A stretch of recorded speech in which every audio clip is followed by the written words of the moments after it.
Irmãos, abramos novamente nossas Bíblias na primeiro livro de Samuel.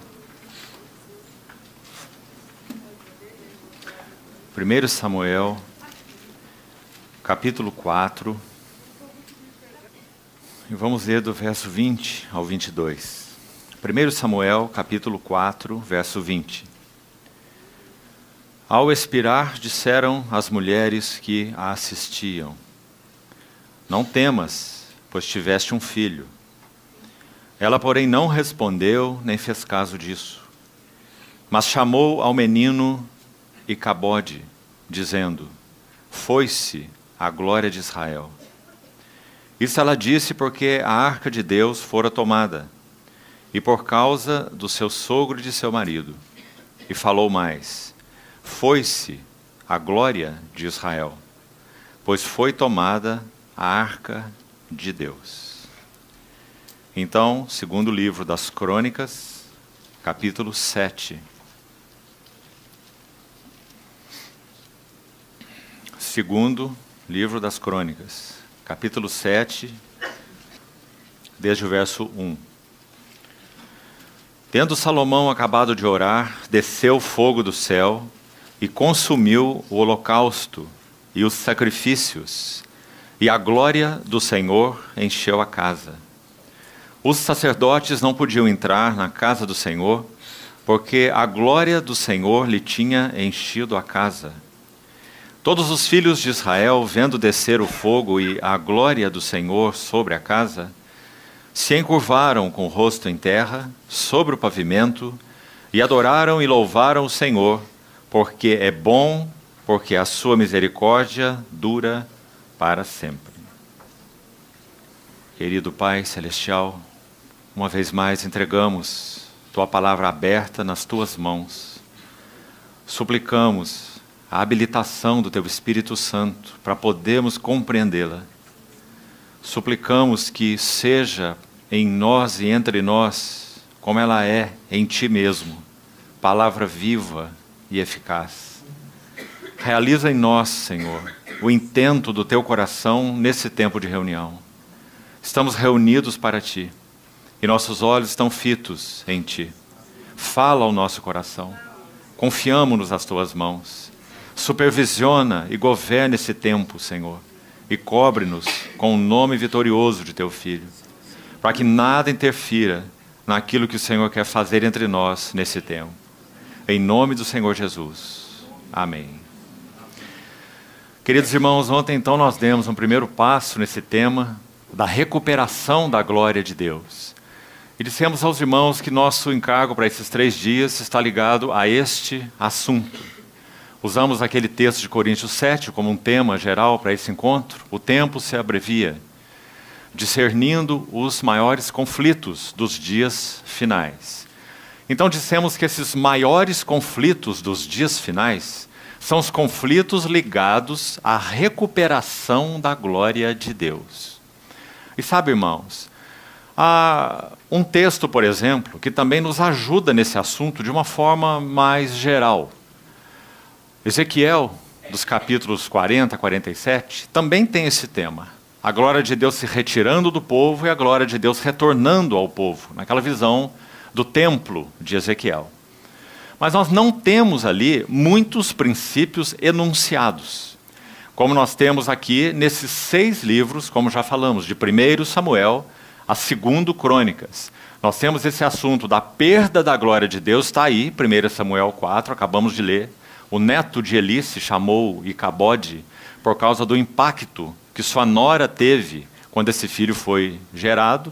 Não apenas, como lemos aí, porque seu sogro morreu, seu marido morreu, mas porque, repetido no verso 21 ali, capítulo 4, verso 21 de Samuel, isto ela disse porque foi tomada a glória, a arca de Deus. Então foi-se a glória de Deus, porque foi tomada a arca de Deus. Então aí está a ênfase muito mais do que a morte de Eli e até a morte de seu próprio marido. Então, Samuel inicia com a perda da glória de Deus. Então nós temos aí, contando 1 Samuel e 2 Crônicas, nós temos 6 livros. 2 de Samuel, 2 Reis, 2 Crônicas. E quando nós chegamos ao livro das Crônicas, graças ao Senhor, nós temos o caminho do retorno da glória de Deus. E como falamos ontem, particularmente para os irmãos que não estiveram aqui, nesses 6 livros, nós temos 4 personagens centrais. Nós temos Ana, em primeiro lugar, e Samuel, que na verdade fazem um par. E temos depois Davi e Salomão. Veja, temos aqui mãe e filho, e temos aqui pai e filho. Então nós temos 2 pares que nos ajudam a compreender 4 princípios extremamente fundamentais. Se nós entendemos, em primeiro lugar, que a glória de Deus tem sido perdida no meio do povo de Deus, a não ser que tenhamos outra conclusão, que nós achemos que a igreja está numa condição adequada, que os seus serviços estão funcionando de uma maneira tão ungida e abençoada, que não tem havido carência da palavra de Deus na igreja de Deus nos nossos dias, eu acho que nós não podemos afirmar nenhuma dessas coisas. Então, infelizmente, o que nós precisamos afirmar é que a glória de Deus tem sido perdida no meio do povo de Deus, o lugar onde ela deveria estar. Mas graças ao Senhor, se fizermos a pergunta, se a glória de Deus foi perdida, ela pode ser recuperada? Graças ao Senhor, nós temos que responder sim. Por causa da bondade, por causa da fidelidade do Senhor ao seu próprio nome, do amor do Senhor ao seu testemunho, à sua glória, aos seus propósitos. Então, é isso que temos ensinado nesses 6 livros. Então, onde nós já vimos, não vamos retornar a isso, temos que seguir, que Ana é o primeiro personagem central. E o que nós aprendemos de Ana são basicamente, na verdade, 2 princípios espirituais, se complementam, né? Então nós vimos ontem essa questão do princípio do encargo ou da carga espiritual pela necessidade de Deus. Os irmãos sabem que nós cristãos podemos, por visão ofuscada, devoção atingida em consequência, nós podemos viver por muitos interesses e em torno de muitas necessidades. Ana, inicialmente, viveu em torno de uma necessidade. E a necessidade era ter um filho. Uma mulher que se sentia excluída, não é? Podemos até dizer, de certa forma, não abençoada, para não dizer amaldiçoada. Ela se declara amargurada, chorava em função disso, mas aquelas visitas do seu esposo Eucana com ela, de ano em ano, como diz o primeiro capítulo de Samuel, subindo a Siló, onde estava o tabernáculo e a arca, e vendo a promiscuidade, até mesmo a profanação do serviço prestado ali, com a complacência, e até mesmo podemos afirmar com a conivência, porque é isso que está escrito no livro de Samuel. Seus filhos se fizeram execráveis, é a palavra do Senhor para Samuel sobre Eli, que os seus filhos se fizeram execráveis e ele não os repreendeu. Então havia ali uma complacência, uma conivência, porque Eli mesmo, de certa forma, tirava proveito daquilo que seus filhos faziam. Metendo aquele garfo de 3 dentes, como diz, no tacho, na panela, e recolhendo do sacrifício do Senhor, comendo do melhor, que era para ser oferecido ao Senhor. Então, a palavra resume isso dizendo que os filhos de Eli eram filhos de Belial, e eles não se importavam com o Senhor. Mais literalmente, não conheciam ao Senhor. Aqueles que eram responsáveis por ensinar o povo sobre o Senhor, os interesses do Senhor e os caminhos do Senhor e até a palavra do Senhor, não conheciam o Senhor. Como isso é possível? Então nós temos aquele quadro horrível que nós lemos no início do livro de Samuel. Então ali está Ana, chorando pela sua própria necessidade, não nos esqueçamos disso, em primeiro lugar. Assim somos nós, irmãos. Mas, de ano a ano subindo a Siló. E o que ela viu ali? Ela viu aquele sacerdócio promíscuo e, de alguma maneira, o capítulo 1 vai nos deixar isso bem claro por causa da oração e do voto de Ana. Ela apreendeu, assimilou no seu coração a necessidade de Deus, que estava então muito acima da necessidade dela. Então nós temos aquele lindo verso que lemos, se não me engano é o verso 11, né, do primeiro capítulo de Samuel, quando Ana vai fazer um voto, que já explicamos ontem, de maneira alguma, em nenhum sentido, aponta para uma barganha com Deus. Verso 11 de 1 Samuel capítulo 1. Ela diz: se da tua serva te lembrares e de mim não te esqueceres, e me deres um filho varão, ao Senhor o darei por todos os dias da sua vida, e sobre a sua cabeça não passará navalha. Aqui está um versículo central. Ana assimilou a necessidade de Deus. E para não termos que voltar nisso, ontem nós explicamos o que significa necessidade de Deus. Um Deus que em si mesmo não tem necessidades. Ele é glorioso porque é autossatisfeito. Pai, Filho e Espírito Santo. Plenitude, realização, satisfação. Mas porque essa Trindade Santa concebeu um propósito desde a eternidade, então para a realização dos seus propósitos, digamos, Deus passa a ter necessidades, porque Ele determinou que para cumprir os propósitos que Ele estabeleceu, Ele não faria só. Por isso Paulo vai dizer, de Deus nós somos cooperadores. Muitíssimo importante. Então, por causa disso, essa frase tem sentido. Sim, Deus tem necessidades para que o seu propósito seja cumprido. E ele então planejou que isso fosse realizado através da cooperação daqueles que pudessem, sobretudo, aí vamos chegar hoje, quando estudarmos Samuel, é o nosso segundo passo, daqueles que ouvissem a sua voz. Fala, porque o teu servo ouve. Em um tempo em que a palavra, a voz do Senhor, não mais era ouvida. Por causa de Eli, seus filhos e toda aquela profanação. Desonra e desprezo ao nome do Senhor, vimos ontem. Duas provas de que a glória de Deus foi perdida entre eles. Desonra e desprezo ao nome do Senhor, nas pessoas de Ofni e Finéias, com a conivência de Eli. E profanação. Aqueles filhos consideraram o que era santo, o que devia ser oferecido ao Senhor, como sendo comum. Isso então é profanar, né? Então, queridos irmãos, isso nós vimos ontem, e vimos que então quando Ana assimila essa carga do Senhor, ela tem como reflexo um segundo posicionamento, tão maravilhosamente expresso naqueles versos que lemos do capítulo 2, quando é dito que Ana tecia anualmente aquela túnica para levar na sua visita anual a Siló para aquele Naar, como vimos ontem, ou servo, traduzida como menino, né? Em algumas versões, para suprir a necessidade de Deus. Então, dois princípios bem elucidados. Encargo espiritual pela necessidade de Deus. Esse é o primeiro passo, irmãos. Se a glória de Deus há de ser recuperada no meio do povo de Deus, isso é número 1.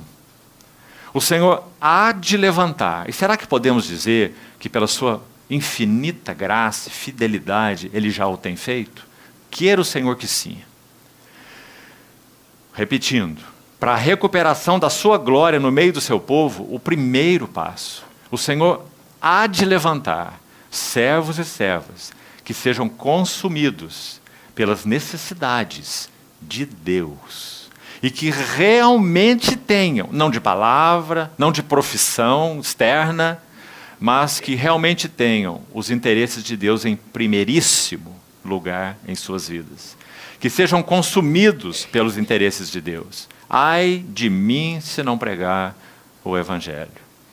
Atos 20, 24, Paulo escreve assim: o Senhor o chamou, e ele em nada considera, assim é o verso 24, Atos 20, 24, em nada considero a vida preciosa para mim mesmo. O que você acha dessa frase? Será que ela é verdadeira sobre nós, irmão? Não se precipite em declará-la. Você pode estar pecando, em termos de hipocrisia, falsidade. Paulo diz, em nada.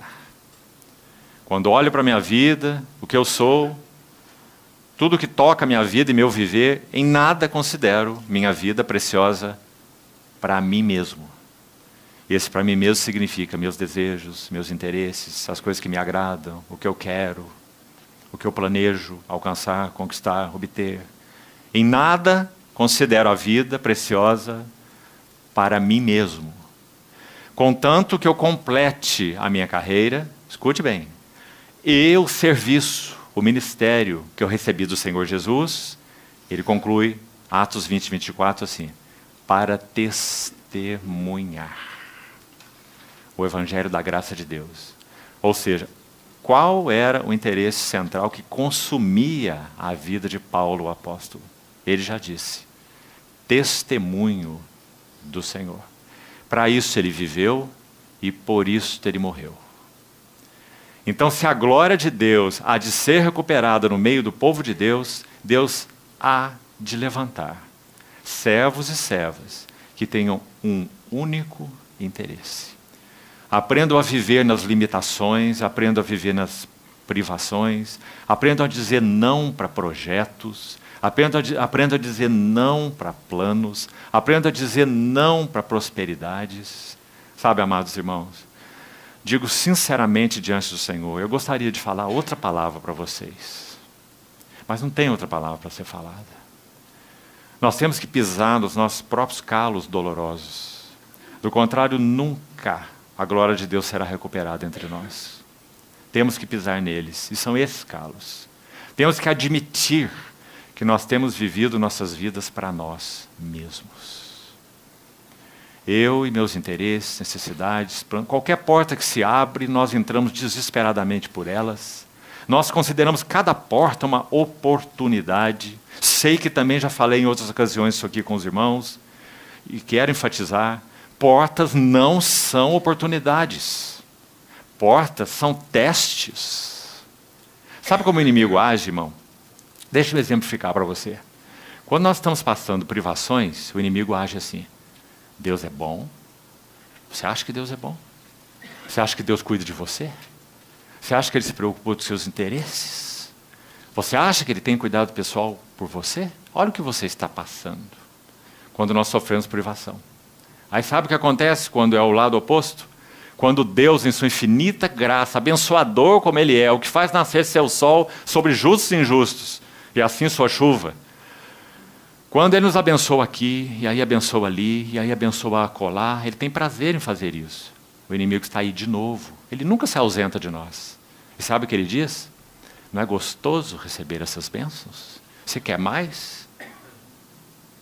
Quer mais um pouco? É fácil. Portas não são oportunidades. Portas são testes. Cada porta que se abre, nós temos que levá-la aos pés do Senhor. Senhor, é tua. O Senhor quer que eu tenha mais, mais e mais? O Senhor quer que eu me envolva agora aqui, agora ali, agora acolá? Acho que todos nós compreendemos essa linguagem, não é? Mas será que nós temos dito não? Essa é a pergunta para nós. Não, não vou. Não, não quero. Não quero mais. Chega, eu estou muito ocupado. Já está demais. Não posso mais, eu preciso de menos. Quantos de nós têm vivido assim? Então, queridos irmãos, se isso não for verdadeiro, nós estamos maculando o testemunho do Senhor. Podemos ser bons cristãos, honestos, bons pais de família, responsáveis, dignos. Pode montar uma lista longa aí. Mas isso significa nada em termos de carga pelo testemunho do Senhor. Podemos viver uma boa vida familiar. A família não é o centro do propósito eterno de Deus, embora muitos achem. Se a minha família está bem, minha esposa está bem, meus filhos estão bem, estão servindo o Senhor, envolvidos com os irmãos, né? Graças a Deus, que maravilha. Eu não podia ser um homem mais abençoado, né? A pergunta do Senhor para nós é a seguinte: mas e minha casa? Sua casa está tão bem por causa dos meus cuidados. E a minha casa? Nós estudamos durante uma das passagens por aqui, em anos passados, Ageu. Você se lembra do livro de Ageu? Uma palavra para os edificadores da casa de Deus. Essa foi a palavra de Ageu. Vós estáis habitando bem numa terra que estava antes aí queimada e destruída, né? Jerusalém. Voltaram de Babilônia, largaram prosperidade, largaram coisas. Irmão, será que essa tem sido sua história? Você já teve tempos melhores com Deus do que tem tido hoje? Você já foi um que largou, um que deixou, um que virou as costas para isso, para aquilo, por causa de paixão, de devoção, de amor ao Senhor, aos seus interesses? Você já fez isso? E aí, num determinado tempo, você começou a edificar a própria casa, como é dito em Ageu, e foi apainelando, como diz lá, colocar painéis de madeira, apainelar, na linguagem de Ageu, para as casas ficarem forradas, compreende? Aquele era um deserto, era frio à noite. Então eles construíam as casas e forravam de lambris, como chamamos hoje, lambris de madeira. Isso é casa apainelada. Colocava esses painéis, casa quentinha, gostosa, uma delícia para as famílias. Mas a casa de Deus, minha casa, permanece em ruínas. Essa foi a exortação de Ageu. Então, querido irmão, será que isso ocorreu com alguns de nós? Já tivemos tempos melhores, mais dedicados, mais devotos. Mas aí nossa casa começou a ser edificada, apainelada, gostosinha. Portas foram se abrindo e nós fomos entrando. Oportunidades, promoções, títulos, negócios. E nós entramos neles, casas apaineladas. E então a casa de Deus permanece em ruínas. Amados irmãos, se não atentarmos de novo para as necessidades de Deus, a glória de Deus nunca será recuperada no meio do seu povo. Então, esse foi o assunto ligado a Ana. E Ana não apenas entendeu, assimilou, apreendeu a necessidade de Deus. Nós vimos mais. Nós vimos que Ana compreendeu o princípio da oração e da mordomia. Então, digamos, a falência, o fracasso do testemunho do Senhor atingiu Ana no cerne do seu coração.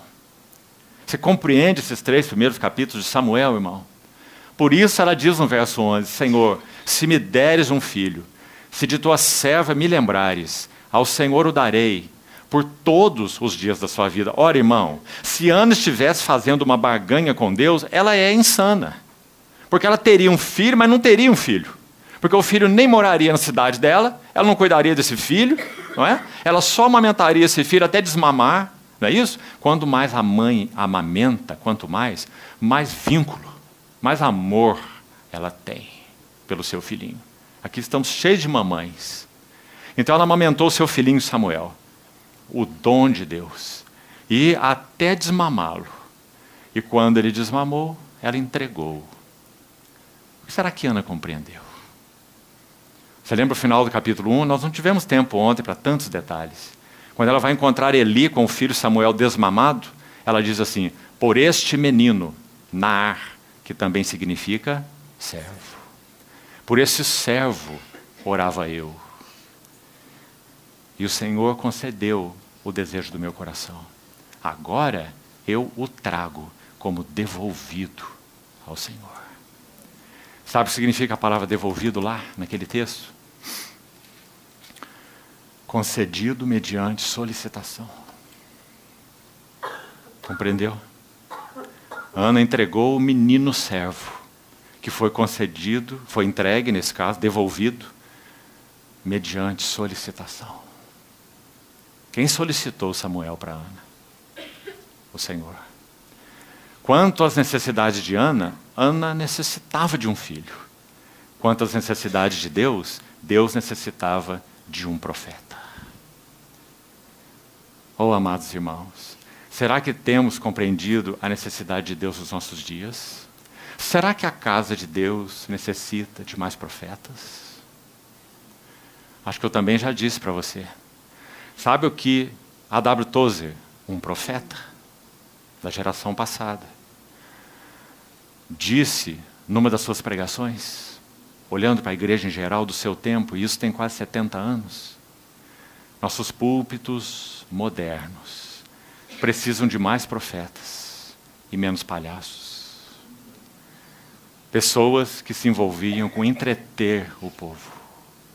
Será que isso é verdadeiro nos nossos dias? Então, Ana compreendeu o princípio da oração e da mordomia. Ela assimilou a carga, a necessidade de Deus. Ela viu que Deus estava estéril no que concerne ao seu testemunho. Então, o fruto do seu ventre, ela entrega ao Senhor como um naar, um servo. E, então, pratica o significado da oração por carga. Primeiro carga, depois oração. Porque a oração sem carga é um palavrório inútil. Ana orou por causa da carga que ela assimilou. Princípio do encargo espiritual, pela necessidade de Deus. E então o princípio da oração e mais um, princípio da mordomia. Todos os três vemos em Ana. Porque seu filho, digamos assim, estava lá, tão longe dela, não é? O via uma vez por ano. E ela fazia aquela túnica anual. Não sei como soa para você, mas me soa tão lindo aquele versículo. Porque, digamos, ela está cuidando e provendo para o, vamos pôr entre aspas, o seu menino, que está lá no templo do Senhor, entregue como um nazireu, para suprir as necessidades de Deus. Então, enquanto Samuel foi entregue para suprir necessidade de Deus, Ana supria a necessidade de Samuel. Será que temos feito isso hoje na casa de Deus? Será que temos aprendido a suprir a necessidade dos servos de Deus? Daqueles que reconhecemos que têm cuidados particulares com a casa de Deus? Ora, irmãos, nós precisamos nos humilhar diante do Senhor. E reconhecer que de tantas formas, nosso único interesse somos nós mesmos. Mais. Há pessoas, irmãos, essa é uma história comum. Eu sei que há irmãos aqui que já viveram essa história. Temos comunhão pessoal com alguns irmãos. Eu quero te consolar e dizer que isso que eu vou citar aqui não é só problema seu. Muitos passaram por isso. Pessoas que se mudam de cidade por interesses puramente financeiros. Vou lá porque vou ganhar, porque vou entrar, porque vou participar, porque vou, etc. Tiago diz assim: que sois vós? Vós sois como uma neblina que o vento dissipa. Em vez de dizer, amanhã iremos para a cidade tal, negociaremos e teremos lucros, deverias dizer, se o Senhor quiser. Ou seja, o que nos importa é saber o que o Senhor quer, Senhor. Que eu mude para lá, para cá, entre nessa porta, como já falamos, naquela porta, e etc. O que o Senhor quer, Senhor? Porque o que o Senhor não quer, eu não quero. Mas nós não somos simples assim. Nós queremos para nós o que o Senhor não quer para nós. Então nós criamos serpentes debaixo da cama, até que elas nos mordam. Então, vamos dar um segundo passo. Vamos para a vida de Samuel. O princípio, queridos irmãos, na vida de Samuel, é o princípio da centralidade da palavra de Deus. Centralidade da palavra de Deus. Então eu queria, para poder seguir com mais ligeireza nesse tema, temos uma longa jornada hoje. Vamos ler 1 Samuel capítulo 3, os 4 primeiros versos. Primeiro livro de Samuel, capítulo 3. O jovem Samuel servia ao Senhor perante Eli. Naqueles dias, a palavra do Senhor era muito rara. As visões não eram frequentes. Certo dia, estando deitado no lugar costumado o sacerdote Eli, cujos olhos já começavam a escurecer-se. Que linda é a Bíblia, né? Possivelmente literal, esse texto é literal. Possivelmente Eli estava com a famosa catarata. Já era um velhinho. Mas muito mais que uma catarata. Eli estava completamente cego quanto à visão dos encargos e interesses de Deus. Esse é o ponto. Então seus olhos já começavam a escurecer-se, a ponto de não poder ver. E tendo-se deitado também Samuel, temos 2 deitados aqui. Um está deitado no seu lugar costumado, olha o verso 2. Podemos dizer que o sacerdócio de Eli era algo tão vicioso, era algo tão sem realidade, significado nenhum diante do Senhor, que cada noite era a mesma coisa para Eli. seus filhos fazendo o que faziam, profanação, Eli tirando proveito disso de alguma maneira. Chegava à noite, ele ia lá para o seu caminho, seu lugar acostumado, mas agora tem alguém, verso 3, que, tendo-se deitado também Samuel no templo do Senhor. Então agora havia alguém que estava ligado aos interesses do testemunho do Senhor, do templo do Senhor, em que estava a arca. Você acha que essas coisas são colocadas aí sem sentido? Está mostrando onde estava ligado o coração de Samuel. Ele ia para o seu lugar, mas Samuel para o templo onde estava a arca, a glória do Senhor. E o templo fala do testemunho do Senhor. E aqui temos mais uma frase. Antes que a lâmpada de Deus se apagasse. Que frase mais curiosa é essa, irmão? Já tentei estudá-la de todas as formas. E sabe que conclusão eu chego? De novo, é literal. Está se referindo àquela luz que era apagada para eles dormirem ali. Mas, de novo, o sentido espiritual é muito interessante. Porque lâmpada na Bíblia fala de testemunho. E a lâmpada de Deus realmente estava se apagando. Por causa do Eli e por causa dos 2 filhos profanos. Então, antes que a lâmpada de Deus se apagasse, porque Deus tem compromisso com seus propósitos, com seus interesses. Ele zela pelo seu testemunho, por sua palavra, por aquilo que ele concebeu no seu coração. Então nós temos o verso 4. Antes que essa lâmpada se apagasse, o Senhor chamou o menino. Samuel, Samuel. E este respondeu, eis-me aqui. Então o que vamos fazer com esses 4 versos? Se nós falamos ontem, abordando Ana, que a necessidade de Deus se vinculou ao coração de Ana, então nós fazemos uma pergunta para obtermos as respostas nesses 4 versículos. E a pergunta é, quais são então as necessidades de Deus? Deus tem necessidades, o coração de Ana se ligou a essas necessidades, ela refletiu essas necessidades em termos de carga espiritual, na sua oração e na sua mordomia, como já explicamos, tudo isso. Então, afinal de contas, quais são as necessidades de Deus? Irmão, aqui está uma resposta tripla. Vamos examiná-la juntos? Primeira necessidade de Deus, número 1.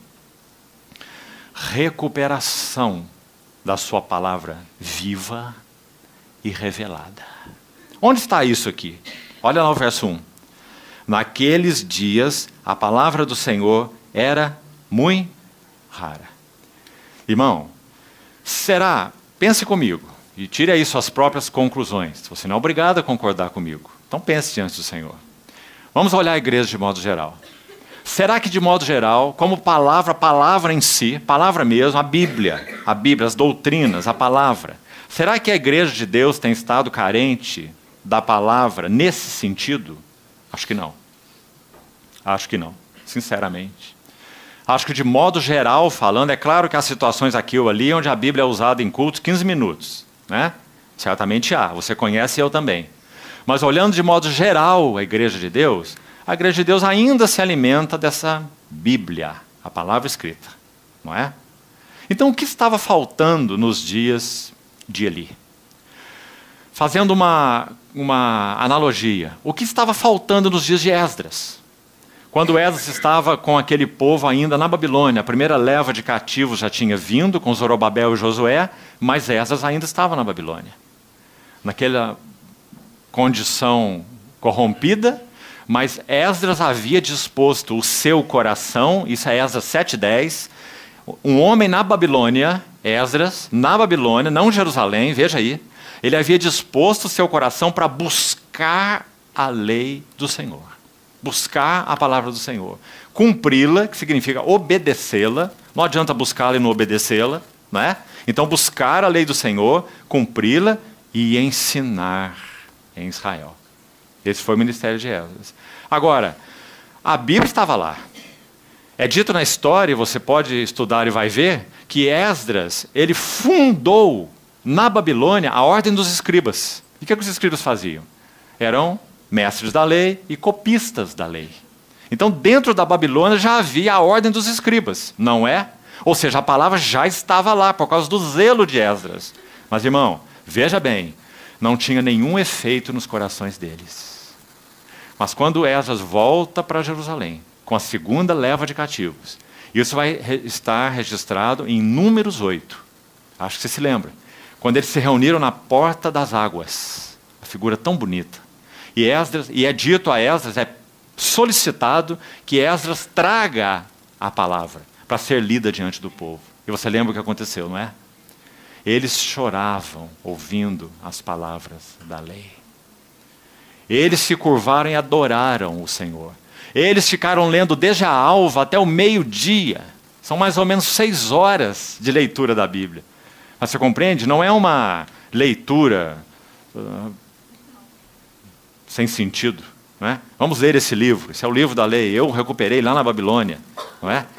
E estou aqui com essa ordem de escribas dedicados à Bíblia. Muito mais que isso. Esdras falou a palavra, e aqueles que estavam ali naquele púlpito, como é dito, que foi montado para isso, de tal forma que diz, todo o povo chorava ouvindo as palavras da lei. Ou seja, agora sim, a palavra de Deus tinha impacto no coração deles. Irmãos, é isso que carecemos de recuperar nos nossos dias. Nós não iremos avançar espiritualmente com estudos bíblicos. Me permita dizer isso de novo, já falamos ontem. É extremamente importante estudar a Bíblia. Mas, irmão, se nós não formos levados às realidades do que estamos estudando, se não entrarmos na experiência daquilo que pregamos, se não permitirmos o trabalho da cruz mais fundo em nós, então nós seremos só, para usar uma palavra de Paulo para Timóteo, palradores frívolos. Aqueles que só jogam palavras e mais palavras ao vento. Não produzem nada nem neles, nem nos que ouvem. Então, essa era a necessidade nos dias de Samuel também. Então, a primeira necessidade, recuperação da palavra viva do Senhor. Para citar mais uma vez, esse profeta do século passado, Tozer, sabe o que ele disse de forma muito poética? Aliás, ele é muito poético nos seus escritos. Ele é muito devocional. E uma das coisas que ele disse foi o seguinte: se a palavra de Deus que ouvimos, seja ela como for, lendo um livro cristão na sua casa e meditando, lendo a Bíblia, ouvindo a palavra do Senhor numa reunião, compartilhando com alguém, qualquer nível, se a palavra de Deus que ouvimos não passa pelo filtro de lágrimas dos nossos olhos, tem pouco valor para o nosso coração. O que ele quis dizer com isso? Será que ele está pregando emocionalismo, irmão? Você acha? Tozer está dizendo, se a palavra que ouvimos não impacta o nosso coração, e quando impacta o nosso coração, irmão, é inegável. Acontece alguma coisa aqui também. Porque impactou o nosso coração. Não foi apenas um alimento para a nossa mente. Nunca vi ninguém chorar numa aula de física. Você já viu? Não é?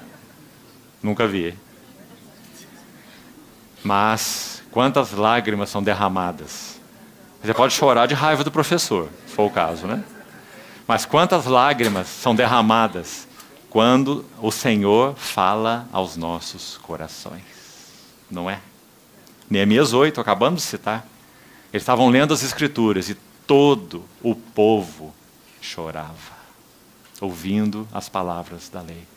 Eles tiveram até que dizer, olha, parem, não planteiem, não chorem. A alegria do Senhor é a vossa força. Lembra-se? Neemias 8. Sabe por que disseram isso? Eles estão dizendo assim, vocês estão expressando um profundo arrependimento. A palavra estava perdida e o coração de vocês perdido também. Agora a palavra foi recuperada no seu poder, vida, impacto. E vocês estão curvados, prostrados, adorando o Senhor porque ouviram a palavra. Então agora, vocês podem se alegrar. Porque se vocês estão assim, Deus está alegre. E a alegria do Senhor é a vossa força. Qual era a alegria do Senhor? Arrependimento deles, do coração deles. Irmão, será que o Senhor tem se alegrado conosco? Nós temos nos arrependido diante do Senhor dos nossos caminhos, projetos, independências.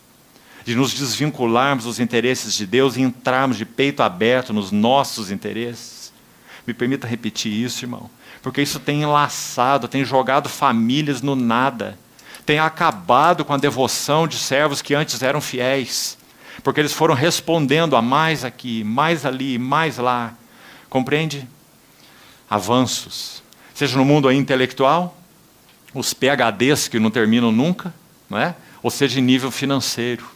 Mais projeto, mais envolvimento, mais coisa, mais negócio, mais portas. Ah, não estou dando conta. Não é? Expressão comum entre nós, povo do Senhor. Estou na correria. Um cristão falar isso é quase indecente. Não é? Estou na correria. Sabe, irmão, sabe o que um dos salmos dizem? Que não adianta nós corrermos atrás de pão que penosamente granjeamos. Não está falando para você ser ocioso, não. Porque a Bíblia também diz que aquele que não quer trabalhar, que também não coma. Não é? A Bíblia é muito equilibrada. Mas diz que nós sejamos cuidadosos nesse correr atrás do pão, esse pão que nós granjeamos penosamente. Porque aos seus amados Ele o dá enquanto dorme. Deixa eu te dizer uma coisa. Nós devíamos aprender a dormir mais. Porque aos seus amados Ele o dá enquanto dormem. Sabe por que nós não dormimos? Por causa dos nossos projetos, planos, interesses, portas. Vai dar certo, não vai dar certo, está quase dando certo. Ah, se dá certo, olha, se der certo, a semana que vem nós estamos de casa nova e carro novo. Né? Compreende, irmão? Nosso coração tem estado nos lugares errados. Agora, não adianta rir dessas coisas.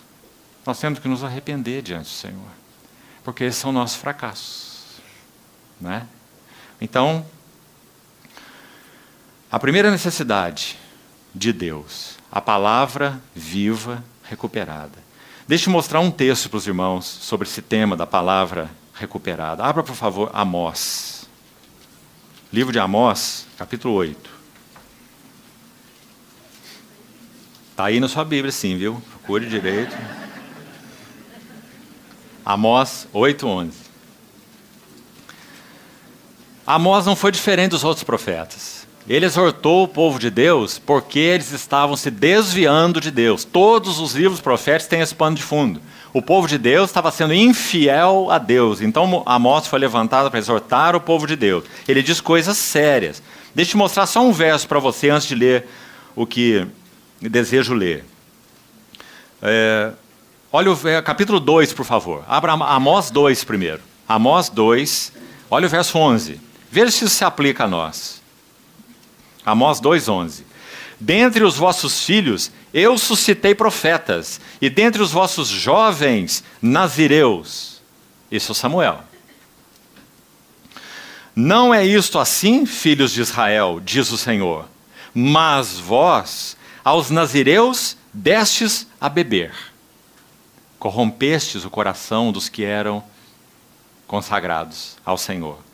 E aos profetas ordenaste dizendo, não profetizeis. Por quê? Porque as entranhas deles seriam expostas, se os profetas profetizarem. Eles não queriam nada disso. Vamos falar palavras agradáveis. Hoje há uma corrente aí no meio do cristianismo, mais uma vez trazida dessas besteiras dos Estados Unidos, que se chama Hyper Grace, hipergraça. Em resumo, Deus é um Papai Noel celestial, bondoso, que está aí para presentear você. Hipergraça. Então nada, nenhuma palavra de condenação, nada sobre pecado, nada que confronte vidas. Deus é um abençoador. Viva a sua vida e conte com Ele. Compreende, irmão? Essa é a falência do testemunho do Senhor. Então olha o que está escrito no capítulo 5, verso 10. Aborreceis na porta ao que vos repreende. Está vendo? Aborreceis na porta ao que vos repreende. Quem gosta de ouvir repreensão? Não é? E abominais o que fala sinceramente. Esse é o quadro dos dias de Amós. Agora vamos lá para o texto que eu gostaria de enfatizar. É Amós 8:11. Porque às vezes citamos esse texto fora de contexto. Então o Senhor diz assim ao seu povo, como uma palavra de juízo. Então o que vamos ler aqui é juízo do Senhor. Vamos ver. Eis que vem dias, diz o Senhor Deus, em que enviarei fome sobre a terra, não de pão, nem sede de água, mas de ouvir as palavras do Senhor. Entendeu o contexto? Ele está dizendo, vocês desprezam a minha palavra. Todo aquele que vos repreende, vocês não querem ouvir. Todo aquele que fala sinceramente não interessa a vocês. Vocês não querem que mexa com o status quo de vocês. Com o ninho, com o conforto, com os projetos, com os planos. Vocês não querem. Né? Então eu enviarei um juízo. Vocês terão fome, mas não é de água. Terão, não de pão. Terão sede, mas não é de água. Mas de ouvir palavras do Senhor. Porque eu vou retirar minhas palavras do meio de vocês. Juízo de Deus. Então, irmão, de novo, busque uma conclusão sobre isso que falamos. Será que o povo de Deus hoje, então, nesse sentido, agora, tem tido carência das palavras do Senhor? Sim, tem tido. O Senhor tem julgado, sim, a sua casa, porque não há nenhum interesse em que nós ouçamos aquilo que realmente vem do Senhor. Nós queremos ouvir cantigas de ninar, e que ninguém mexa com os nossos projetos, com o que nós somos. Mas nós sabemos qual é o resultado disso. Nós estaremos aniquilados para o que concerne a glória de Deus e o testemunho do Senhor. Então, nos dias de Samuel, o Senhor o levantou com essa carga principal, sem a menor sombra de dúvida. Recuperar a palavra viva e revelada do Senhor. Irmãos, essa é uma imensa necessidade nos nossos dias. Essa palavra viva tem que ser recuperada. Nós não podemos nos contentar com aulas. Sabe que nós temos ouvido isso de modo assim mais comum nos nossos dias? Não sei como soa para você, para mim me soa muito mal. Numa reunião, por exemplo, de domingo de manhã, em alguns contextos é chamado escola dominical, chame como chamar. Né? Então é dito assim, você ouviu a aula hoje? Você foi àquela aula hoje? Quando é dado um assunto da teologia aí que seja, né? E um ensino sistemático, então quem vai dar essa aula? Quem vai dar outra aula? Irmão, nós não somos seminário, nós não precisamos de aulas, nem teológicas. Não precisamos. Nós precisamos da palavra viva e revelada do Senhor, para que atinja os nossos corações. Amados irmãos, Jonathan Edwards, esse fiel servo do Senhor, era um pregador monótono. Talvez se ele viesse aqui hoje pregar em si, a coisa em si, por si mesma, todos iam cair no sono. Porque ele se colocava assim, uma estátua na frente das pessoas, preparava os seus sermãos de joelho na presença do Senhor e os escrevia, então trazia as suas páginas e começava a ler o que ele escreveu aos pés do Senhor. A coisa em si, como nós falamos, ia causar sono em qualquer um de nós. Mas, irmão, quando ele fazia isso, algumas vezes, as pessoas se agarravam nas colunas dos lugares onde estavam reunidas. E elas diziam, Senhor, tem piedade de mim, tem piedade de nós. Durante aquele período grande de despertamento evangélico do século XVIII. Será que nós não carecemos de mais disso nos nossos dias, amados irmãos? É claro que carecemos. Que o Senhor encontre de novo servos que se disponham para isso. Dizer, Senhor, não me interessa nada, não me interessa a minha profissão, não me interessa meus projetos, não me interessa nada. Quero responder de todo o coração, nessa vida tão limitada, tão pequena. Se você já tem 50, irmão, se você já tem 60, irmão, quantos anos mais você vai viver? Ah, queridos irmãos, escutamos de homens de 55 anos, de 60 anos, dizendo assim, eu tenho só mais 15 anos aí, a perspectiva, só mais 20. Então sabe o que muitos fazem? Ah, me cansei dessa mulher, vou procurar uma mulher mais jovem. Ah, vou fazer as viagens que eu nunca fiz na minha vida. Estou aposentado, agora vou viajar, conhecer o mundo. Só tenho mais 15 anos, 20 anos. Irmãos, essa é a nossa geração cristã que nós vivemos. Que o Senhor tenha misericórdia de nós. Que a palavra de Deus seja recuperada nos nossos dias. 1934 a 1938, 5 anos. A Índia, um país paupérrimo. 1934 a 38, uma pobreza absoluta. Bhagat Singh, filho de um algodoeiro na Índia. Então, esse homem era um dos pouquíssimos na Índia que tinha prosperidade financeira. Bhagat Singh era um hindu, filho desse algodoeiro. E ele passou uma longa história, não vou contar aqui toda a história, a linda história, até que o Senhor o encontrou. E quando o Senhor o encontrou, ele compreendeu a necessidade de Deus. Ele então abandonou uma carreira de engenharia mecânica. Ele fez uma especialização na Inglaterra. A Índia era colônia da Inglaterra. E ele fez uma especialização na área dele, um homem inteligente, preparado. E quando o Senhor o encontrou, ele compreendeu a necessidade de Deus na Índia. E ele abandonou tudo. Exerceu o seu serviço ao Senhor, junto com alguns cooperadores. E quando ele estava para partir, haviam sido estabelecidas na Índia mais de 10.000 assembleias locais. De norte a sul. 10.000 assembleias locais. Eles recebiam missionários americanos e também canadenses na Índia. Eles enviaram missionários para vários lugares. E num determinado tempo, Bhagat Singh fez uma visita aos Estados Unidos. E foi feita uma pergunta para ele. O que você acha dos nossos missionários na Índia? Veja a pergunta que fizeram. Bhagat Singh estava em uma visita aos Estados Unidos. O que você acha dos nossos missionários na Índia? Sabe o que ele disse? Nós não precisamos mais dos seus missionários. Quando eles vão até nós, eles dependem de promoções e patrocínios. Nós, na Índia, aprendemos a contar apenas com o Senhor Jesus e descobrimos que Ele é suficiente. Os vossos missionários vão até nós e pregam mensagens olhando os seus relógios. 40 minutos eles têm que parar. Nós, na Índia, nos reunimos em campos abertos em torno de 8.000 a 10.000 pessoas durante 4 a 6 horas, adorando o Senhor e compartilhando a sua palavra. Então ele diz, não precisamos mais dos seus missionários. Amados irmãos, será que o Senhor não tem desejo de que nós, antes que Ele venha, experimentemos nos nossos contextos uma realidade assim? Mas se haveremos de experimentar o que o Senhor aguarda? O Senhor aguarda Samuel, ou Samuéis. Fala que o teu servo ouve.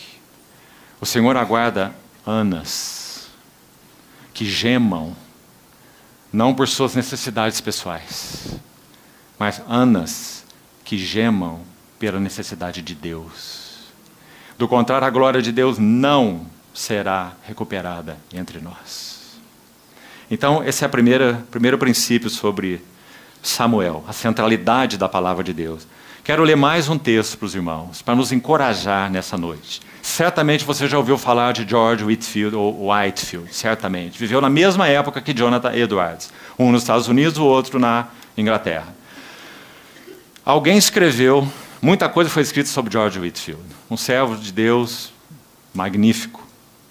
Sua devoção, sua entrega, sua unção.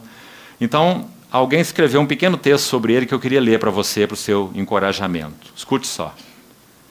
Um relato da vida e da devoção de George Whitefield. Um pregador americano chamado Samuel Davis. Veja, então, ele era um pregador. Isso é importante você perceber aí. Americano. Samuel Davis. Ele viajou para a Inglaterra. E durante essa viagem, ele passou por uma tempestade horrível. Ele diz que por várias vezes nessa travessia, eles achavam que realmente seria o fim. Ali ele iria partir para o Senhor, eles iriam naufragar. O que aconteceu foi que eles não naufragaram. E ele chegou então até o continente europeu, foi à Inglaterra e foi ouvir George Whitefield pregar. Ele também era um pregador. Então ele faz um pequeno relato do que aconteceu naquela noite. Simples, muito interessante. Acho que o que você está esperando aí não é exatamente o que você vai ouvir. Então, escute o relato dele. Logo ficou claro para mim que o senhor Whitefield devia ter tido uma semana excepcionalmente ocupada, pois era óbvio que ele não teve tempo de preparar bem o seu sermão. Do ponto de vista da construção, da boa ordem de pensamento, era muito deficiente e defeituoso. Então um pregador estava avaliando outro pregador. Finalmente ele diz, era um sermão muito pobre. Agora escute.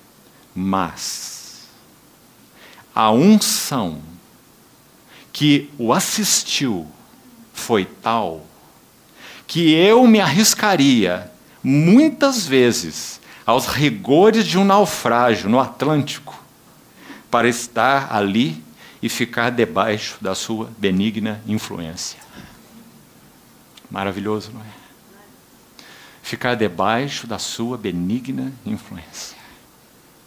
Irmãos, nós carecemos de mais George Whitefields nos nossos dias, para que o Senhor possa cumprir o seu propósito e trazer sua glória de novo para o meio de nós. Nos levar a amar sua palavra, a amar a Ele mesmo, a viver dele, a viver para Ele. Colocar aqui família, profissão, coisas, estudo, como anexos em nossas vidas. E tudo isso, de certa forma, cooperando, ou de todas as formas, cooperando para o centro, que é esse chamado que temos, de viver dele, de viver para Ele. Ah, irmãos, as rodas têm girado fora de eixo, porque nós temos colocado outras coisas no centro, às vezes a própria família. Há cristãos que pensam assim: eu sou um homem de família, eu dedico minha vida para a família, e tenho meus cursos domésticos, e procuro criar meus filhos no Senhor. Muito bom, meu irmão, é tudo que a Bíblia orienta. Mas o Senhor está interessado em algo mais do que a minha família e a tua família.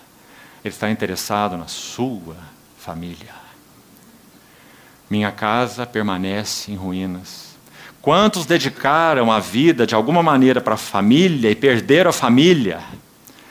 Porque o centro do nosso chamamento não é a família, é Cristo. Nós queremos edificar nossas famílias para Cristo, então Cristo tem que ser o centro. Se a família for o centro, nós perdemos nossas famílias. Quantas lições duras, às vezes, temos que aprender para chegar a essa conclusão. Então, esse é o primeiro aspecto ligado à centralidade da palavra de Deus, a recuperação da palavra. Vamos mais um passo. Segundo, voltamos lá para o texto de Samuel, 1 Samuel, capítulo 3. Está lá o segundo elemento. Dentro desse princípio de recuperação da glória de Deus, quanto a Samuel, então, o que está mais central aí na vida de Samuel, é esse princípio da centralidade da palavra, não é? Então, dentro desse princípio da centralidade da palavra, nós já destacamos a recuperação da palavra viva de Deus na sua vida, no seu impacto, na sua penetração, né? Então, isso está aí nessa primeira frase: a palavra do Senhor era muito rara. Localize aí de novo no versículo 1. Aí temos a segunda frase, que termina esse verso. Veja aí. As visões não eram frequentes. Visões. Para falar e podermos seguir muito rápido sobre isso, visão espiritual não é uma opção em nossas vidas cristãs. Paulo é também, como servo do Senhor, era um homem que gemia para que os seus, que eram cuidados por ele, tivessem visão espiritual. E o que é visão espiritual? Irmão, abandone qualquer coisa mística nesse sentido, digamos assim. Visão espiritual, para colocar em outras palavras, significa entendimento espiritual daquilo que é do Senhor e daquilo que não é do Senhor. Significa compreensão espiritual dos caminhos do Senhor, da hora do Senhor, dos desejos do Senhor, entendimento espiritual. Esse é um tema para uma conferência inteira, visão espiritual. E nós estamos só citando como um elemento na vida de Samuel. As visões não eram frequentes. Então deixe-me ilustrar assim. Esse assunto de entendimento espiritual, ele é fundamental na nossa vida cristã e nossa jornada com o Senhor. Um exemplo só vou citar. Quando nosso Senhor fala sobre a parábola do semeador, Mateus 13, Marcos 4 e Lucas 8. 3 registros você tem da parábola do semeador. Apenas Lucas vai usar essa palavra que eu quero explicar aqui para os irmãos. Ele vai dizer que aquela boa terra, falou do terreno da beira do caminho, do terreno pedregoso, dos espinhos. Aí ele diz, a boa terra. Semente é lançada em boa terra. São aqueles que, apenas Lucas diz isso, retém a palavra. Lá está o termo em Lucas, retém. Só ele usa, Mateus não usa, Marcos não usa. Então diz que os que retêm a palavra, eles frutificam como? A 30, a 60, a 100 por um. Agora veja aqui, o que é entendimento espiritual? O que significa retém? Examine essa palavra e você verá que interessante. Significa, a ideia ligada a essa palavra é como checar o curso de um navio. Então, sua direção, seu progresso, sua velocidade. Coisa mais interessante essa palavra. Vamos aplicar isso para nós? Quem são aqueles que realmente retêm a palavra? E por que eles frutificam? 30, ou 60, ou 100? Porque esse reter a palavra que ouvimos, não é isso que termina quando saímos por aquela porta, mas se nós retemos a palavra viva, então ela vai checar o curso do navio. Compreendeu? Curso de nossas vidas. Direção, projetos, planos. Retém. Palavra usada com essa aplicação. Checar o curso, o progresso, a direção de um navio e até mesmo sua velocidade. Irmãos, é só a palavra de Deus que pode fazer isso conosco. Quando nós a recebemos, nós somos checados por ela, quando nós a retemos. Que curso temos seguido? Onde temos aplicado o nosso coração? Qual tem sido nossa direção? Qual tem sido nossa velocidade? Deixemos levar para o que é perfeito. Hebreus 6. Hebreus 12. Corramos com perseverança a carreira que nos está proposta. Qual é a velocidade, irmão? Quantos anos de vida cristã você tem, irmão e irmã? Será que você não era para ser um mestre, ensinando a outros? E ainda tem necessidade de leitinhos e de exortações para crianças? Então, reter a palavra significa isso. Importante. Para finalizar esse ponto, eu quero ler mais um texto. E esse texto é de Sparks. Sparks foi um outro profeta de Deus do século passado. Podemos aplicar para ele, como a outros também, né? As palavras que foram ditas sobre Abel em Hebreus 11. Depois de morto, ainda fala. Esse é Sparks e vários outros dos profetas do Senhor. Olha o que Sparks fala sobre visão espiritual. Preste atenção. Todos nós fomos chamados para orar, para que Deus dê visão aos vasos do seu ministério nesses dias. Ele não diz assim, para que Deus dê teologia aos vasos do seu ministério. Ele diz para que Deus dê visão aos vasos do seu ministério nesses dias. Uma visão por meio da qual Ele trará o seu povo para dentro de uma renovada revelação de si mesmo. Uma outra frase para grifar nesse texto dele. O que nós estamos precisando como igreja? O que você acha, irmão? O que nós estamos precisando? Mais doutrina? Nós estamos precisando de uma renovada revelação das glórias do nosso Senhor Jesus. Para que os nossos corações sejam atingidos no âmago, no cerne, e vivamos vidas para Ele, devotas. Uma renovada revelação de si mesmo. E então, Ele irá unir o seu povo, não como uma organização. Está aí outro problema. Nós, como povo de Deus, estamos tão divididos. Cada um no seu arraialzinho e cada um achando que é melhor que o outro. Não é? Então, Deus irá unir o seu povo não como uma organização ou como uma multidão de pessoas que aceitam certa interpretação particular da verdade. Isso foi muito característico de Sparks. Pessoas falar contra isso. Pessoas que aceitam certa interpretação particular da verdade. Por isso dão os nomes a si mesmos. Nós somos este, nós somos aquele, nós somos isso. Os ismos. Não é? Porque eles aderiram a alguma interpretação particular da verdade. Não é evidente, irmão? Então ele diz que somente uma revelação renovada do Senhor Jesus fará com que nós não vivamos como aqueles que estão centrados em torno de uma interpretação particular da verdade, mas centrados em torno dele mesmo, o único Senhor. E nem centrados em uma organização. Veja as palavras dele. E aí ele continua. Mas Deus irá uni-los por causa dessa renovada revelação de si mesmo, do Senhor Jesus, ao seu povo. Então Ele irá uni-los por laços espirituais. Aí está. Não é compatibilidade de doutrinas. Então eu penso como você. Você também é um pré-milenista. Então nós temos algo em comum. Né? Você também acha que os vencedores vão ser arrebatados primeiro, os outros depois? Então nós podemos ter comunhão. Não é assim que nós somos, a maioria das vezes? Você é seguidor daquele ismo lá, ou daquele ista daqui? Então também nós podemos ter comunhão. Então, uni-los pelos laços espirituais. Por quê? Esse porquê que é muito bonito no texto dele. Por que essas pessoas podem experimentar isso? Ver o Senhor de forma nova, serem unidos por laços espirituais, porque quiseram. É o que o nosso irmão diz. Então depende de mim e de você. É uma interação com o nosso Senhor. Você pode não querer, irmão. Eles quiseram ver o Senhor de forma nova ou renovada. Quiseram. Então aqui nós temos pergunta para nós. Nós queremos ver o Senhor de forma nova? E tudo o que estamos pedindo, ele prossegue, é que haja um ministrar tal de Cristo nesse mundo, pela revelação do Espírito Santo, que tudo que não seja Cristo seja retirado. Oh, irmão, tem muita coisa que não é Cristo no meio do povo de Deus. No serviço, nos relacionamentos, na pregação, no culto. Tudo que não seja Cristo seja retirado. E que o seu povo seja unido ao seu próprio Senhor.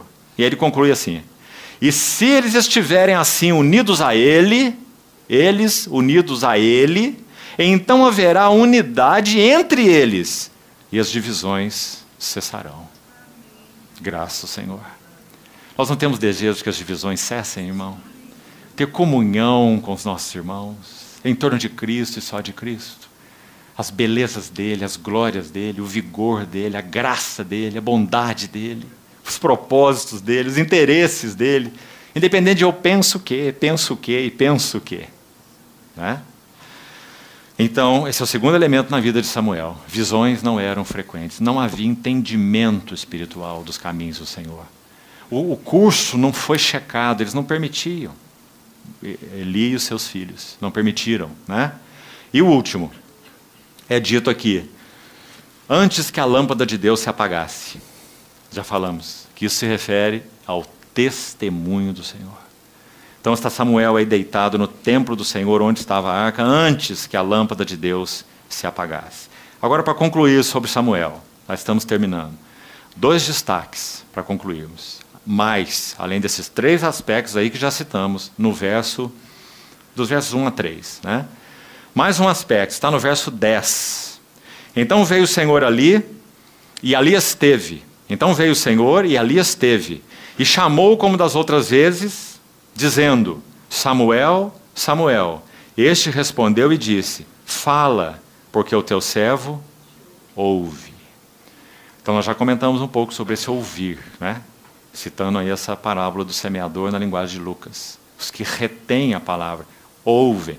É muito interessante aquela parábola. Todos ouvem. Quando você olha a interpretação da semente que caiu à beira do caminho, diz: são os que ouvem a palavra, não é? Mas o inimigo arrebata do coração. A que caiu no solo rochoso são os que ouvem a palavra, recebem com alegria, mas tem pouca raiz, então tem pouca duração. A que caiu entre os espinhos são os que ouvem a palavra, você vai ver o ouve em todos eles. Mas o único ouve que frutifica é a que caiu em boa terra. Não é? Então você vê, irmão. A pergunta fica para nós: como nós temos ouvido a palavra? Como? Ouvido como beira do caminho?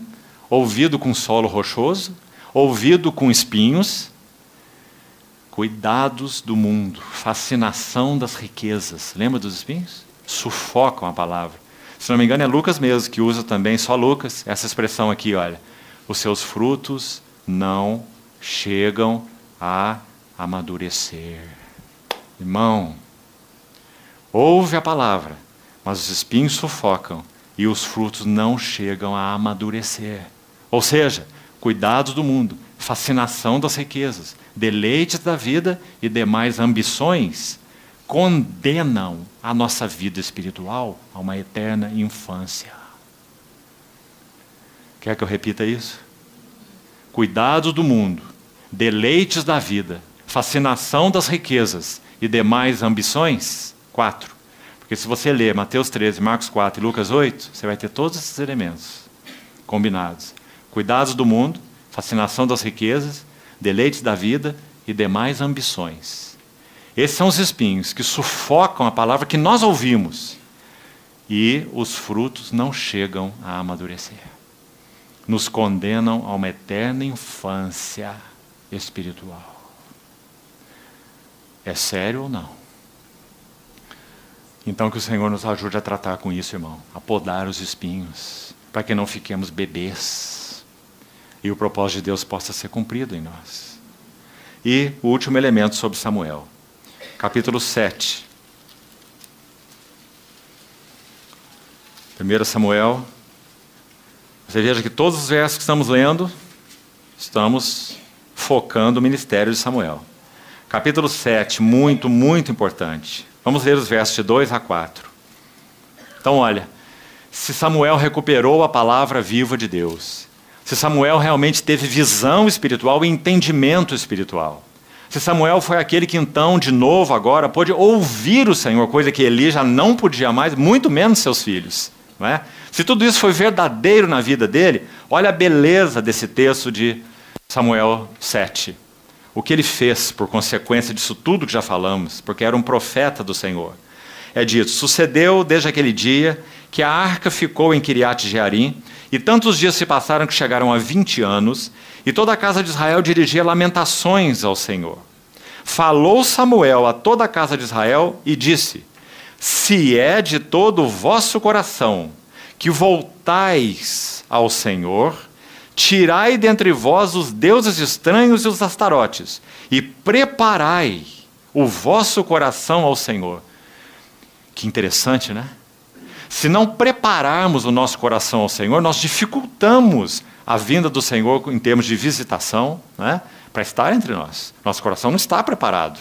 Estamos com os astarotes, deuses estranhos. Nosso coração não está preparado para que Ele venha nos visitar. Então, preparai o vosso coração ao Senhor, servi a Ele só, e Ele vos livrará da mão dos filisteus. Então, veja, os filhos de Israel tiraram dentre si os Baalins.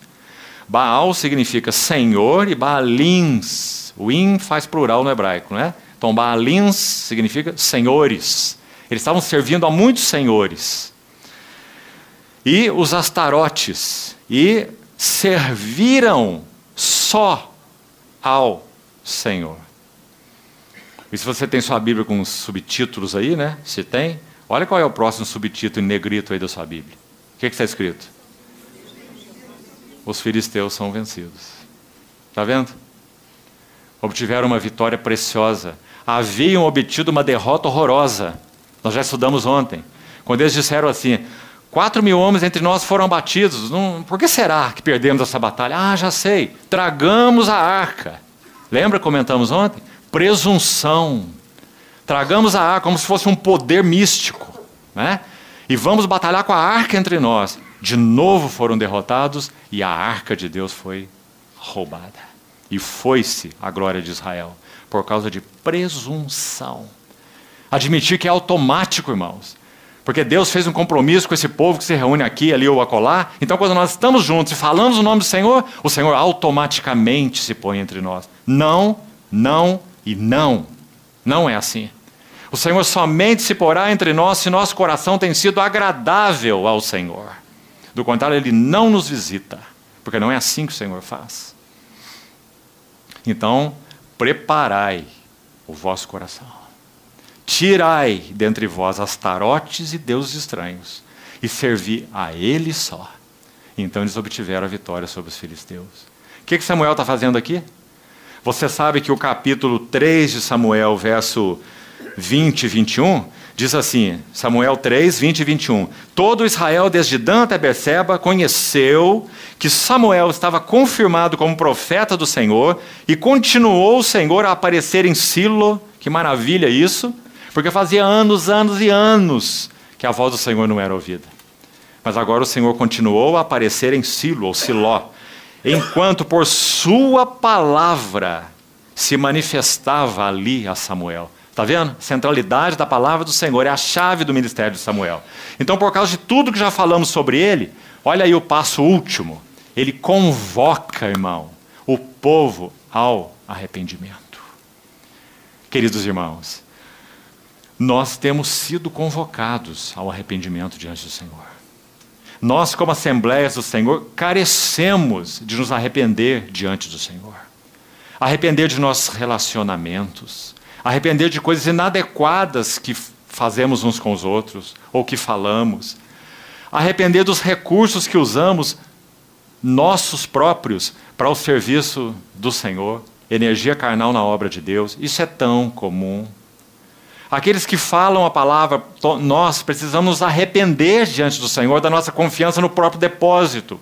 Eu tenho experiência, eu já li não sei quantos livros, eu vou para lá e vou para cá, conheço o que é de Deus e o que não é de Deus, tenho discernimento. Sabe uma palavra que usamos muito, irmão? Tenho bagagem. Oh, irmão. Bagagem. Acho que tem mesmo, está pesada, está dificultando correr a carreira. Desembaraçar do peso ia fazer bem. Se confiarmos em nossa bagagem, nós somos servos inúteis. Porque se o Espírito Santo a cada passo não vivificar o depósito é inútil. É letra morta. Morta. Mas nós temos confiado no depósito e não no Espírito Santo. E o Espírito Santo é o único que pode vivificar o depósito.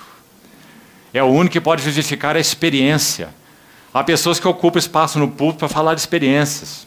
E às vezes, é até admissível, numa mensagem, se colocar algo de experiência para encorajar alguém. Mas temos que saber que nossa experiência não tem valor nenhum para ninguém. A não ser que o Espírito Santo, debaixo da direção dele, possa vivificar aquela palavra sobre uma experiência específica e, através dela, alimentar outros. Do contrário, nós vamos estar falando só de nós mesmos, no que vivemos, experimentamos e passamos. Isso não significa nada. Então, irmãos, nós precisamos ser conduzidos a um verdadeiro arrependimento. Arrependimento relacional é uma coisa séria. Os irmãos se lembram que há algum tempo, acho que foi a vez passada que estivemos juntos, nós compartilhamos um pouco sobre Coríntios 13. Você se lembra? Coríntios 13. Amados irmãos, quantos pecados relacionais nós cometemos.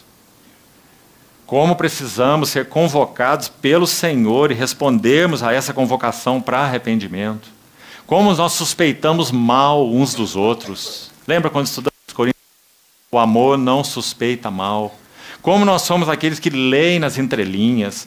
Como nós somos aqueles que fazem panelinhas de relacionamentos no corpo de Cristo. Não significa que você não pode ter uma afinidade maior com um determinado irmão ou casal, ou seja o que for, isso é normal. Mas não é normal que nós excluamos outros, que nós alimentemos preferências. Como nós lemos em entrelinhas e falamos em entrelinhas com os outros, são ervas daninhas no meio do povo de Deus. E nós ficamos cultivando essas ervas daninhas. E o resultado é a quebra da comunhão. Então, queridos irmãos, Samuel, por causa de tudo que falamos sobre ele, ele convocou o povo de Deus ao arrependimento. Tirai do meio de vós os deuses estranhos e os astarotes. Amanhã, se o Senhor permitir, nós vamos falar um pouco sobre Davi e, se for possível, falar um pouco sobre Salomão. Na vida de Davi, nós vamos ver que o princípio é quebrantamento. O Senhor usou circunstâncias na vida de Davi para purificar o vaso. Porque vaso não purificado é inútil. Paulo escreve para Timóteo assim: se alguém a si mesmo se purificar destes erros, será um vaso útil ao seu possuidor, estando preparado para toda boa obra. Então o Senhor tratou Davi para que ele pudesse ser purificado de erros, alguns deles muito grosseiros. Talvez você só se lembre aí do pecado com Batseba. Tem outras coisas importantíssimas além disso. Então, purificando esse vaso, Davi pôde ser o homem segundo o coração de Deus. E pôde gemer pelos interesses de Deus. Até mesmo numa oração tão linda. Quando ele fala sobre a arca fora de Jerusalém. Eu moro em casa de cedros. Eu moro em casa de cedros. E a arca de Deus está fora. Uma linguagem paralela do Salmo 132, né? Não darei descanso aos meus olhos, sono aos meus olhos, nem repouso às minhas pálpebras, até que a arca de Deus entre no seu repouso. Oh, irmãos, que o Senhor fale ao nosso coração, que o Senhor resgate nossas afeições para Ele, que o Senhor tenha lugar para examinar até as nossas entranhas. Não permitamos que esse mundo meta tentáculos na nossa vida e nos ganhe.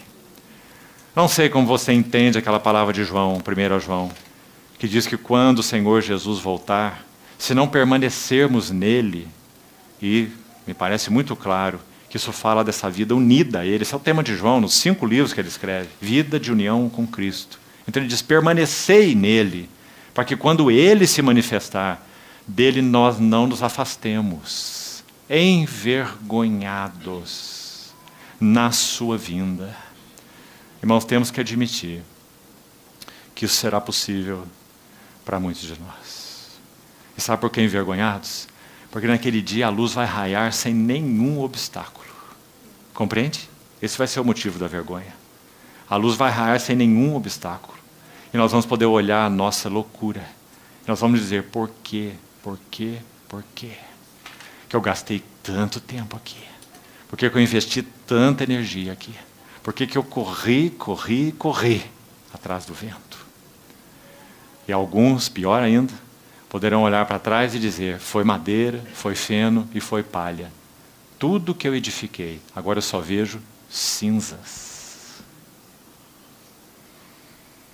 Irmãos, que o Senhor fale ao nosso coração, enquanto é tempo, enquanto nós o estamos aguardando. Vamos orar.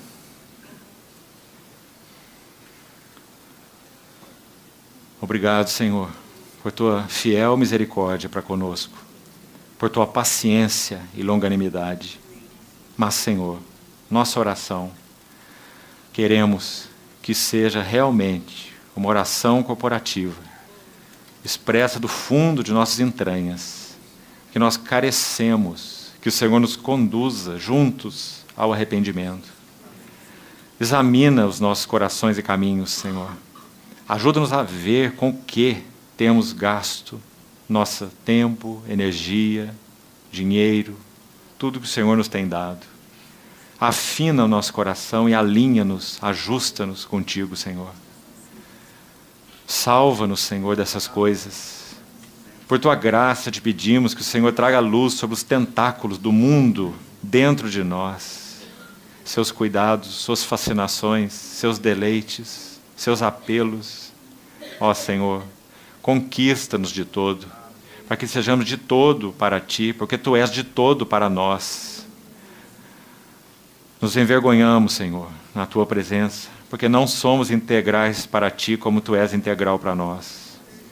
Por isso te pedimos, Senhor, que não saiamos daqui com algo sepultado nos nossos corações, mas que a Tua palavra nos leve a checar o curso de nossas vidas, para que o Senhor nos purifique, remova de nós essas coisas, salva-nos, Senhor, converte nosso coração a Ti. Muito obrigado, porque o Senhor não cessa de pleitear pela Tua noiva. Louvamos-te, agradecemos-te, queremos ouvir Tua voz e responder integralmente a ela, não resistir nos nossos corações, não procrastinar, Senhor. Ó Senhor, tem misericórdia. Nos ajuda a reduzir os nossos interesses, Senhor. Ajuda-nos a lidar com essas portas que se abrem, esses planos, esses projetos, esses negócios, essas coisas. Ó, guarda-nos, Senhor. Te pedimos, em Teu precioso nome. Amém.